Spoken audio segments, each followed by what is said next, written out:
Welcome back to Bat Fridays here at One Comic Book a Day, where we're covering the third story in Batman number 11, Volume 1, Crooks in Toyland, which is not what it sounds like. It's more like the story of 12 Angry Men, where Bruce is on a jury and he's the only one who thinks that the client is not guilty, while the rest of the jury thinks he's guilty.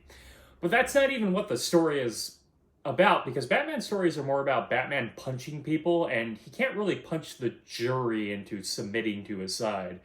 I mean, he could, but it wouldn't end very well for Bruce Wayne. And yes, yesterday we didn't do a video because I got the new vaccine, which didn't affect me till about 12 hours later, and I still have a bit of a headache from that. So, the Muscles Malone gang seems to be stealing children's toys throughout town, which no one quite understands, especially not Batman. Muscles Malone is a pretty generic version of a gang leader name at this time. I'm pretty sure we've already had a Muscles and a Malone. At least, maybe not in Batman. If we're thinking about all the Superman stories I've covered, I think we've seen both those names. And of course, Bruce Wayne is going to eventually create his own gangster or crook disguise known as Matches Malone. Not as great as Wolverine's secret identity of putting on an eye patch and calling himself Patch. He also puts on a tuxedo. Those are the two things he does to disguise himself with the criminal element. Doesn't do anything with that hair, though. Patch is great. So while Bruce is on the jury, and it looks really bad for this guy, see, he works for a jewelry store, and all the jewelry has gone missing. Well, it's been replaced with fake jewelry, and they find it all in his locker. The real jewelry.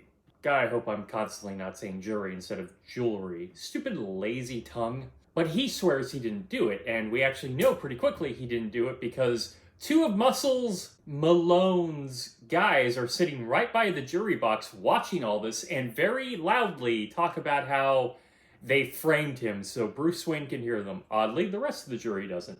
Good old criminal, superstitious and cowardly lot, also loud and stupid. You see where this is going, why they're stealing the toys in the first place. Apparently in the same department store, these toys had the jewels stuffed into them. Unfortunately, they got sold, so the head of the jewelry store, who is the actual crook, hired Muscles Malone to steal all those toys.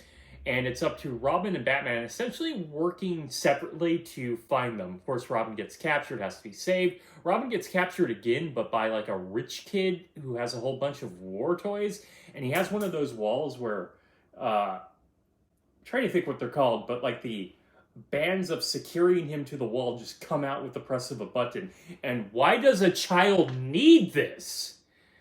It's weirdly kinky. Or he just tortures other children, either or. I mean, he is a rich kid. But eventually enough punching people around gets to it. But here's the odd decision Batman makes. He lets them find him guilty, but as soon as the judge renders the verdict, which means that it's final, so nothing that comes after should change anything, he sends a package, a wrap package, that when it's opened, a bat flies out.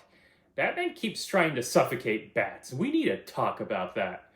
With a note from Batman explaining the situation, which all essentially hinders on Batman's word and no actual evidence, and the judge overturns it and frees the man. I guess finds the other guy guilty? I'm not sure. That's not how trials work. The owner of the store needs to be on a trial now.